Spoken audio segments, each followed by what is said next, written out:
A Student's Guide to University, Chapter 2, The Curriculum. The intellectual programming by which the education industry insists every student learn inside and out, backwards and forwards, and can recite on command while standing on their head is commonly called the curriculum.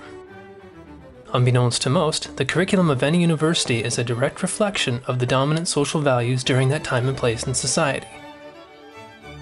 Top priority is assigned in branding each new batch of students with these values. University curriculum is the means by which the population's behavior is controlled through the manipulation of attitudes and conceptual ideas. Simply put, the curriculum bends and warps individual minds into thinking and acting in specific ways without ever being questioned.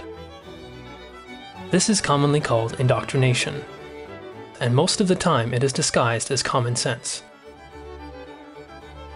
The religious have their Bibles. The wealthy have their investment brokers. Environmentalists have their hybrid cars. Because universities are in the business of reshaping fresh minds, many institutions outside the university have a great interest in what is being taught to the student body. These often include governments, corporations, public and private donations, board members, administration, and finally teachers.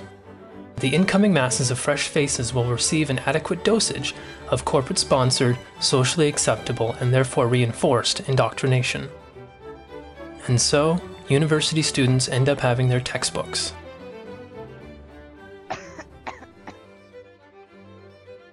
During the 1950s, the American government and military influenced Harvard University to alter their mainstream general education program. Harvard replaced teachings based in humanism in favor of creating a more cold and calculating curriculum.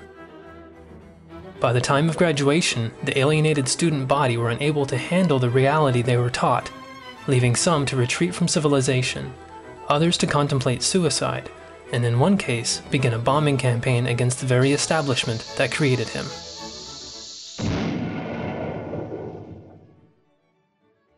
One must always keep in mind that truth is relative to its time and place within the known universe.